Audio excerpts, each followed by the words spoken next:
আসসালামু আলাইকুম। একটা ধোঁয়াশা কুয়াশা দুটা শব্দ আছে। আমরা আসলে কোনটার মধ্যে আছি, ধোঁয়াশা নাকি কুয়াশা? আগামী জাতীয় নির্বাচনের একটা টাইম ফ্রেম চলে আসছে, এটা হচ্ছে ডিসেম্বর 2025। তো এই নির্বাচনকে জাতিসংঘ বলছে অংশগ্রহণমূলক করতে হবে।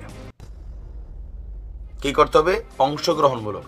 এখন অংশগ্রহণমূলক শব্দটার মিনিংস হচ্ছে বাংলাদেশে যে রাজনৈতিক দলগুলো নির্বাচনমুখী প্রত্যেকে যেন নির্বাচনে অংশগ্রহণ করে।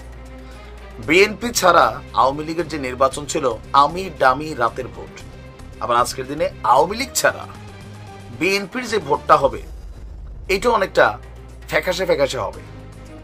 এখন আওয়ামী লীগের যে বর্তমান পরিস্থিতি, তারা কি নির্বাচনে আসতে পারবেন? অবশ্যই পারবেন। কিভাবে আসবে? শেখ হাসিনা বিহীন একটা আওয়ামী লীগ নির্বাচনে আসতে পারবে, কারণ এই পর্যন্ত এই সরকারের 7 মাসে যতবারই আওয়ামী লীগকে নিষিদ্ধের ইস্যু আসছে ততবারই সরকার কৌশলী অবস্থান নিচ্ছে।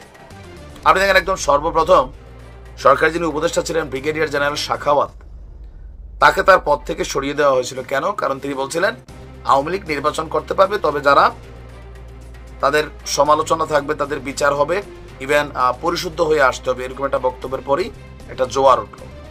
আসিফ নজরুল তৎকালীন প্রেক্ষাপটে বললেন তিনি আসলে আওয়ামী লীগের নিষিদ্ধের পক্ষে না, বিএনপিও না, জামাতও ডাইরেক্ট পক্ষে না, কৌশলে কথা বলে। পক্ষে শুধু একমাত্র জাতীয় নাগরিক পার্টি। জাতীয় নাগরিক পার্টির এই যে চাওয়াটা, এটা হচ্ছে তাদের ব্যক্তিগত সেফটি সিকিউরিটি।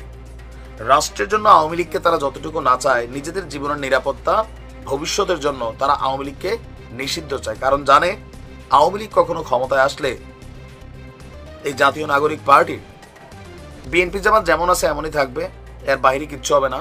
বাট জাতীয় নাগরিক পার্টি, যারা আওয়ামী লীগ বড় প্রতিশোধ পরায়ণ একটা রাজনৈতিক দল, কিন্তু এটা বাস্তব। মানে প্রত্যেকটা জিনিস নোট রাখে, সময় মতো এগুলো রিটার্ন করবে, আর ভয়ঙ্কর ভাবে। এটা ছাত্ররা যেমন বোঝে, বাংলাদেশের মানুষও বোঝে।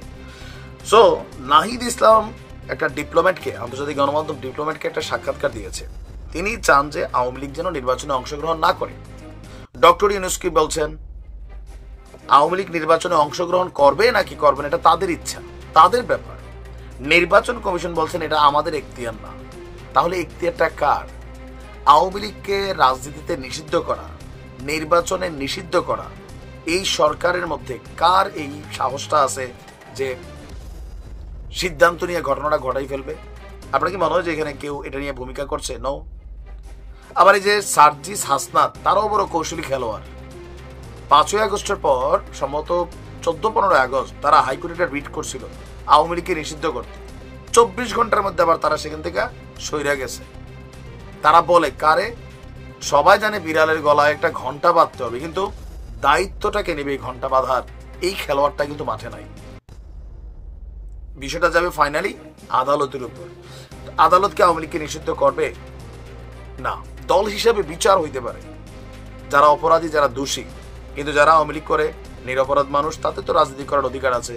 এদেশে আওয়ামী লীগের একটা নির্দিষ্ট ভোট ব্যাংক আছে, তাদের রাজনীতি করার অধিকার আছে, ভোট দেওয়ার অধিকার আছে।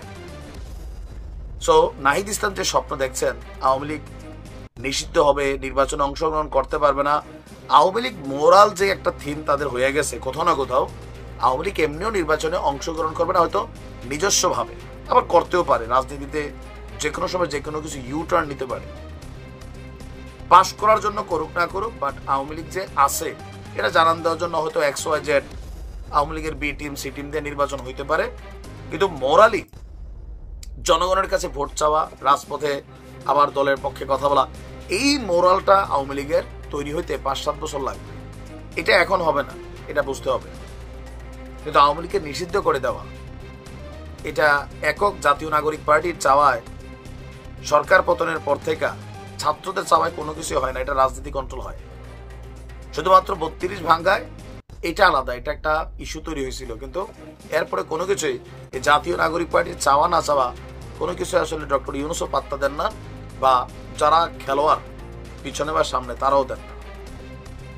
যারা আওয়ামী লীগের অপরাধী আছে তাদের বিচার হবে, কিন্তু দল হিসেবে আওয়ামী লীগকে নিষিদ্ধ করা, এটা আসলে আমার মনে হয় না যে কেউ এটাতে সাপোর্ট করবে বা সিদ্ধান্ত দিবে। আর ডক্টর ইউনূস সরাসরি বলে দিয়েছেন আওয়ামী লীগে নির্বাচনে অংশগ্রহণ করবে না, কি করবে না এটা তাদের ব্যাপার, এটা আমাদের কাছে না, আমার না। আর দেখা যাক নাহিদ ইসলামের স্বপ্ন কে বা কাহারা পূরণ করে। ভালো থাকুন।